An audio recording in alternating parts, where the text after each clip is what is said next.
Das nächste Heimspiel in der Bundesliga und die nächste Umfrage zu meiner EAFC 26 Karriere ist jetzt draußen. Den Kontinent habt ihr also ganz klar und deutlich bestimmt. Es geht also nach Europa. Jetzt kommt der zweite Teil. Jetzt suchen wir das Land. Das Land ist jetzt entscheidend. Aus welchem Land soll der Verein kommen, mit dem wir starten in EAFC 26? Macht da wieder gerne mit. Die Umfrage sollte jetzt freigeschaltet sein in meinen Beiträgen. Wird ein paar Tage laufen und dann, ja, gibt es den dritten Teil. Also schon mal vielen, vielen Dank an jeden, der mit abgestimmt hat. Mobilisiert noch mal ein paar eurer Freunde, eure Verwandte, Familie, keine Ahnung. Macht darauf aufmerksam. Das würde mich sehr, sehr freuen. Ja, und das Heimspiel heute gegen den 1. FC Köln. Die sind 12. Wir sind auf dem 6. Platz abgerutscht, nachdem wir gegen die Bayern in der Liga verloren haben. Das Unentschieden gegen Straßburg in der Champions League. Ja, da hätte ich mir auch ein bisschen mehr von erhofft. Ein Sieg wäre natürlich auch schön gewesen. Aber gut, wer so viele Chancen nicht nutzt, darf sich halt dann am Ende auch nicht beschweren. Wenn es da nicht zu einem Sieg reicht, ich hoffe heute. Wäre sehr, sehr wichtig, heute die nächsten 3 Punkte zu holen. Und wir sind schon vorne. Es wird ein ganz, ganz munteres und gutes Spiel, habe ich das Gefühl. Oh, Ding gerade, er ist super schnell und Ekitike. Abgeblockt, Usun und Fofana. Und das 1-0. Richtig guter Auftakt, schnelles Spiel. Auch die Kölner haben die schon nach vorne gewagt im ersten Moment, aber dagegen kannst du nichts machen. Hier gut nachgesetzt, Usun und dann Fofana, zack. Mit Wucht oben in den Winkel rein. Sehr schön. Ja, auch wichtig, gerade gegen so Gegner, wie zum Beispiel auch gegen Augsburg oder auch unser erstes Spiel beim HSV. Wenn du die Spiele gewinnst, ja, dann wirst du halt Deutscher Meister. Nicht in den direkten Duellen eigentlich, wenn du die Spiele gewinnst. Aber da lassen wir auch die meisten Punkte liegen. Nicht gegen die Großen. Aber auch da möchte ich natürlich irgendwann mal einen Sieg holen. Den lassen wir durch für Kauer Santos. Und dann sieht das relativ gut aus. Also ich bin auch mit der Truppe hier zufrieden. Auch wenn es nicht die gleiche ist, mit der ich eigentlich gerne gespielt hätte. Aber sie ist halt anders. Aber trotzdem auch gut. Auch über die linke Seite hier. Quiroga wahnsinnig schnell. Usun. Schade, kriegt den Ball nochmal. Und Usun. Und das 2-0. Wow. Hier geht's ab wie Schmitzkatz. Das geht schneller als Haare waschen. Und ein richtig, richtig schönes Tor. Und ich glaube, war es sogar Zubimendi? Nee, war Usun, oder? Oder doch Zubimendi, der sich übrigens im letzten Spiel oder nach dem letzten Spiel beschwert hat. Von wegen, ja, mit ihm hätten sie ja nicht Remis gespielt, sondern er hätte noch die Chance rausgespielt. Ja, es war Usun, genau. Schön gemacht. Und ich sage ja, Quiroga, das ist ein richtig guter Linksverteidiger. Der bringt Zweikampfstärke mit, der ist super, super schnell. Und auch Kruse über die rechte Seite. Also da haben wir uns ein Upgrade geholt. Und Zubimendi, ja, bin ich gespannt, wie oft er sich noch beschwert. Aber das muss halt auch überarbeitet werden. Also es kann ja nicht sein, dass sich ein Spieler dann hinstellt und sagt, ja, mit mir hätten wir bestimmt noch eine Chance rausgespielt und so weiter. Und hätten dann bestimmt das Spiel gewonnen. Macht halt auch einfach niemand, ne? Also zumindest nicht in der Öffentlichkeit. Das müsste dann auch mal überarbeitet werden. Und wieder, es geht über Quiroga nach vorne. Das sieht super aus. Traumhaft gespielt. Oh, die Kölner, die werden heute schwindig gespielt. Das ist hier nicht der Schonwaschgang. Das ist einmal eine komplette Reise und bislang eine sehr, sehr dominante Angelegenheit. Und ihr seht, wozu diese Mannschaft imstande ist. Ja, zu leisten. Da ist auch wieder viel Potenzial drin, viel Qualität. Das Ziel ist halt, das in jedem Spiel möglichst auf den Platz zu kriegen. Wird auch nicht immer klappen. Du wirst auch mal 3, 4 Spiele haben, wo du ja völlig unterlegen bist, wo du wahrscheinlich auch einen schlechten Tag hast, wo es halt mal nicht läuft. Aber ihr seht, was möglich ist, wenn es läuft. Und wenn der Gegner halt auch mitspielt. Kruse mit der nächsten Gelegenheit, abgeblockt. Und es gibt den nächsten Eckball. Von der einen auf die andere Seite. Ja, jetzt habe ich leider Duro nicht. Der hat das gut gemacht, der ist aber Linksfuß. Dann machen wir es mal mit Usun. Vom Tor weggezogen, auf den ersten Pfosten. Und Simon war es, glaube ich, unser Innenverteidiger. Also das sind bislang 25 Minuten zum Vergessen für die Kölner. Für uns nicht. Für mich freut mich das, dass das hier momentan so dominant läuft. Aber weiter. Wir müssen noch was fürs Torverhältnis machen, gerade in so Spielen. Und die Kölner lassen uns auch relativ viel Platz. Ihr seht, der Linksverteidiger hier, Quiroga, der ist schon wieder auf dem Weg nach vorne. Zack, auf der Überholspur. unbegrenzt in Deutschland, Gott sei Dank. Usun, Fofana. Zubimendi, wieder Fofana. 1 gegen 2, Quiroga. Ja, macht den Weg, ist richtig. Dafür ist die Lücke jetzt hier frei. Zubimendi und jetzt Fofana. Der sollte nicht auf Ekitike kommen. Aber wir bekommen auch die Tiefe. Ganz gut hin und jetzt aufgepasst. Jetzt kommt Roberto. Zur Not kommt da Quiroga auch von links in die Mitte gezogen. Das ist abseits. Oh, der lässt durch. Na, gut gespielt. Wenn der durchgekommen wäre. Ein sensationeller Ball, aber Gott sei Dank ist er nicht durchgekommen. Und dann geht es natürlich wieder über links, über Quiroga und Fofana. Das wird ein richtig gutes Duo, glaube ich, auf der linken Seite. Und Cruz und Adingra hoffentlich auch. Die Kölner kommen. Cruz ist da. Kriegt er den noch vor dem Aus? Ja, und dann schickt er natürlich Adingra gegen Pauli. Ja, das war zu optimistisch. Das funktioniert bei uns leider nicht. Das 10 Meter vorlegen und dann hinterher sprinten geht leider nur beim Gegner.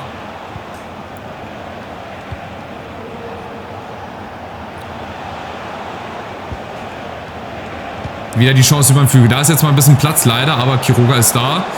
Quiroga und Simons ist da. Perfekt, gut rausgespielt. Gut aufgepasst. Und dann wieder nach vorne. Gar nicht lange hintenrum aufhalten. Quiroga vielleicht. Oh, umständlich. Da soll er nicht hin. Achtung, jetzt nicht zu schnell. Oder nicht zu überheblich. Achtung, Roberto ist da in der Mitte. Ja, das sind diese 50-50 Entscheidungen. Und dann kommen die Kölner 5 Minuten vor der Pause. Mit ihrer ersten Chance eigentlich. Mit ihrer ersten richtigen Chance zum Anschlusstreffer. Hier, da habe ich spekuliert. Und dann weiß ich nicht, ob der Ball nicht auch wieder haltbar ist. Die sehen alle gar nicht so gut geschossen aus. Da auch wieder. Den hätte ich vielleicht noch mit der Gürtelschnalle rausgeholt. Nee, weiß ich nicht. Wer war es denn? Erstes Saisontor wahrscheinlich durch Onur. Ja, das Tor für den ersten FC Köln. Sehr motiviert. Aber ist natürlich auch richtig. Wir spielen natürlich hier zu Hause. So. Aber vielleicht die direkte Antwort. Kurz vor der Pause. Den alten Abstand nochmal herstellen. Usun. Mit Zubimendi. Quiroga. Aber die können halt auch alle nicht flanken. Leider. Aber Fofana, der kann schießen. Fofana abgeblockt. Und dann kommt irgendwie keiner ran. Vielleicht jetzt nochmal. Ne, die Kölner spielen es raus. Und dann ist... Ah, ne, noch nicht Halbzeit. Nachspielzeit läuft noch. Jetzt ist Halbzeit. Also, wir haben alles im Griff. Wir machen es nur wieder selber spannend, indem wir ja halt hinten das Ding nicht wegverteidigt bekommen. Es ist auch, wie immer, 7 Schüsse, 1 Schuss vom 1. FC Köln. Und das war halt der Anschlusstreffer. So, eventuell schon mal Wechsel zur Pause. Ihr seht, ja, von der Champions League noch so ein bisschen gebeutelt, vor allem Simon. Wir bringen mal dann die Collins rein, warum nicht? Dann können wir auch Bahoya schon mal ein bisschen früher hier reinbringen, auf der linken Seite. Den muss ich auch übrigens umtrainieren zum ZOM. Baum, Wahi. Also wir haben noch Optionen auf der Bank. Vielleicht nicht so spektakulär, wie ich das in der anderen Karriere gehabt hätte. Aber egal. Wir machen wie immer hier das Beste draus. Und ich werde euch jetzt nochmal daran erinnern, mit Beginn der zweiten Halbzeit, dass ihr mitmacht bei unserer Umfrage. Der zweite Teil ist draußen. Jetzt suchen wir das Land. Den Kontinent haben wir schon. Der Verein wird aus Europa kommen. Aber aus welchem Land? Das dürft ihr sehr, sehr gerne mit fleißigen Stimmen voten bei meinen Beiträgen. So, jetzt gucken wir mal, wie viele Tore hier noch mit hinzukommen. Also ein 2-1 hier zu halten, das wird, glaube ich, nicht. Weil die Kölner werden ihre Chancen noch kriegen. Jetzt gibt es erstmal einen Freistoß. Okay, wie komme ich zu der Aktion hier? Wie komme ich zu diesem Genuss? Gibt es Gelb für Olesen? Ja. Dass wir mal einen Freistoß kriegen, auch selten, ne? Aber ich glaube, ja, klassischer Ballverspringer und dann gibt es halt den Freistoß. So, wir flanken mal rein mit Adingra von der rechten Seite. Jetzt muss irgendeiner reinlaufen. Die laufen irgendwie alle nicht rein. Oder habe ich das Gefühl, Usun kommt ran. Der Kleinste wieder. Weißt du, wir haben so viel Große von Ekitike bislang noch gar nicht im Spiel drin, muss ich sagen. Also an dem läuft das Spiel bislang so ein bisschen vorbei. Aber okay, was nicht ist, kann ja noch werden. Vielleicht hebt er sich das für die Schlussphase auf heute. Usun, leichter Ballverlust. Hoffentlich werden sie jetzt nicht stärker. Das kann ich gar nicht gebrauchen.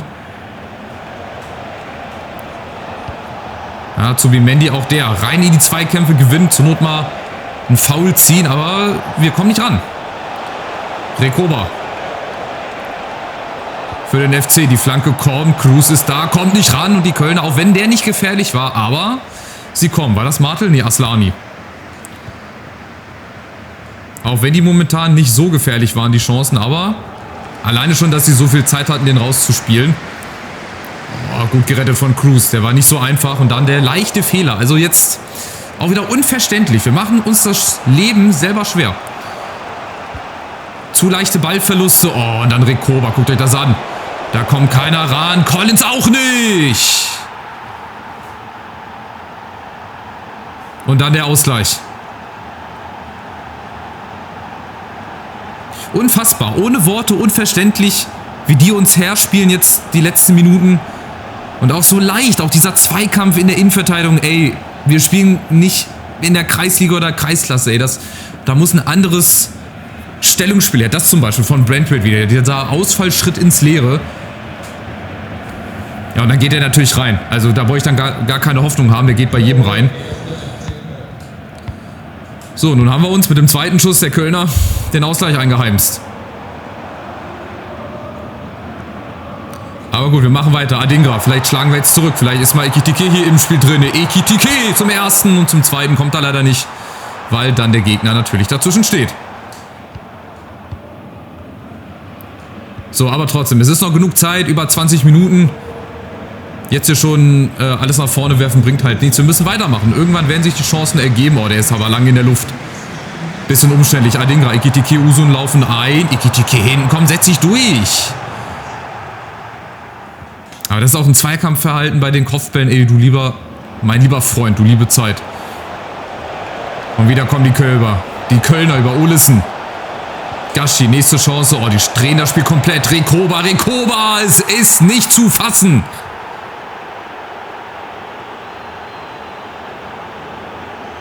Das ist echt amateurhaft, wirklich, wie wir uns hier hinten in der Verteidigung anstellen.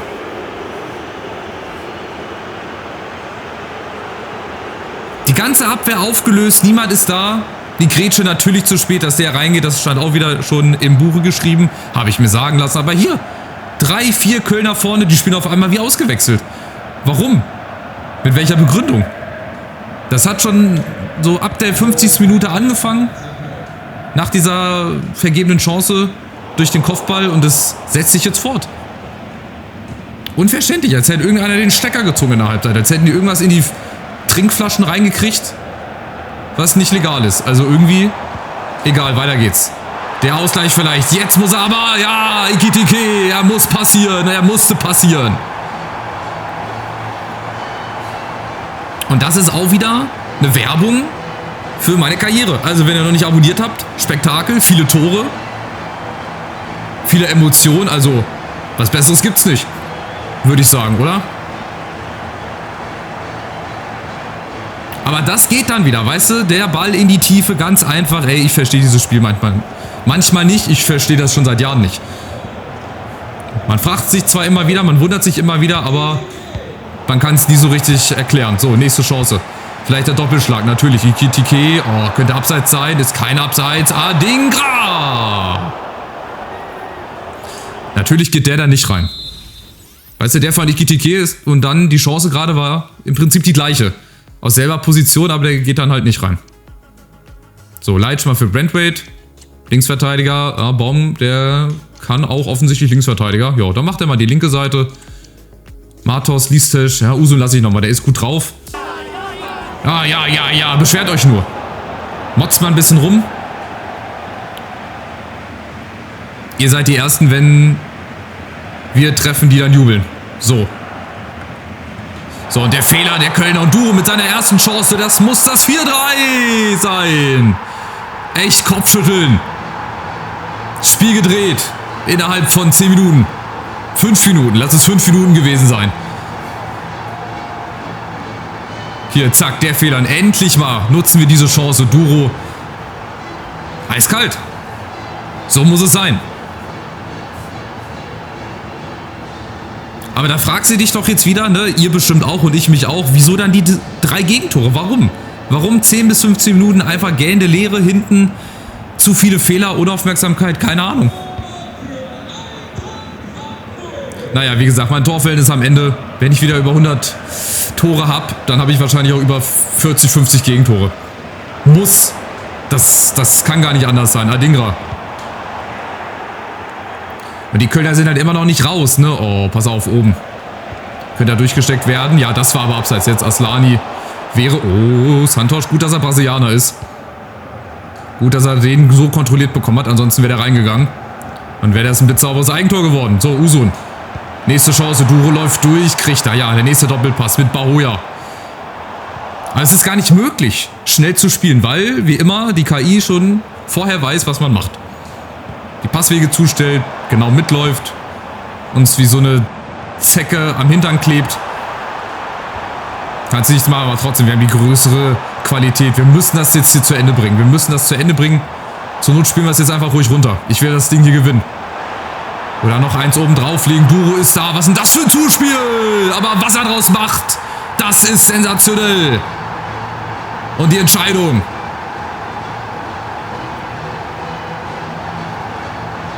Und da bin ich. Da. Habt ihr gesehen? Der Mann rechts am Rand, der Trainer. Mittendrin in der Spielertraube. Da bin ich. Hier, das Zuspiel schon wieder. Ey, halb hoch auf Hüfte. Und dann, was Duro aber draus macht. Der nimmt den Eimer mit. Und mit links dann sensationell ins kurze Eck. Also, Schluss aus vorbei für dieses Spiel. 5:3, 8 Tore.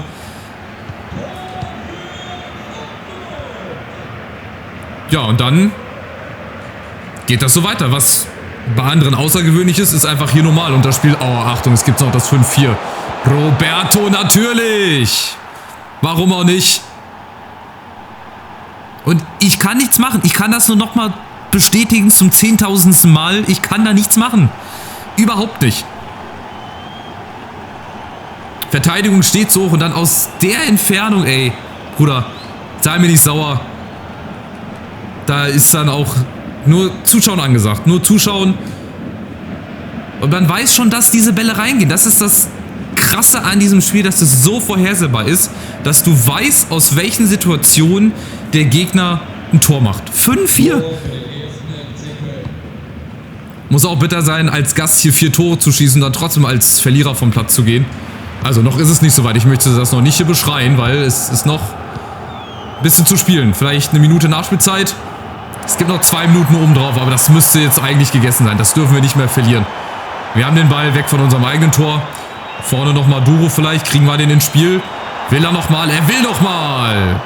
Und Bahoya vielleicht nochmal, aber das wäre zu optimistisch gewesen. 5:4 am Ende. Das Spiel ist vorbei. Wir haben es geschafft. Aber auch wieder 10 Jahre älter geworden. Graue Haare. Wahrscheinlich beim Jubel noch einen Kreuzbandriss geholt. Aber gut, egal. Wir haben gewonnen. Das ist mir sowas von egal. Hauptsache 3 Punkte. Und jetzt geht's weiter. So, die Bayern gewinnen. Kiel gewinnt gegen Stuttgart. Leipzig und Leverkusen trennen sich 1:1. Die Kölner hatten übrigens 5 Schüsse. Wir hatten 17. Auch das wieder ein gutes Beispiel dafür, ja, wie dieses Spiel läuft. Mehr kann ich dazu gar nicht sagen. Nächstes Spiel ist jetzt beim VfB. Auch nicht gerade so ein einfacher Gegner. Da haben wir auch letzte Saison in letzter Sekunde, glaube ich, gewonnen. Mit unserer alten Truppe. Ja, Usun, Adingra, Cruz sind alle in der 11 des Tages. Oder Team der Woche, wie es hier heißt. Und dann geht es, glaube ich, auch ins nächste Champions League-Spiel. Ne? Wir gucken mal. Gegneranalyse, die sind 14. Warum? Die haben nur einen Sieg. Die haben Lemar auf der Bank. Mikic, Larsen, okay, Leveling. Juanlu sagt mir jetzt nichts. Aber offensichtlich auch nicht so schlechte Leute. Vorne dieser Couturier, das ist bestimmt so ein Nachwuchsspieler, Jugendmann.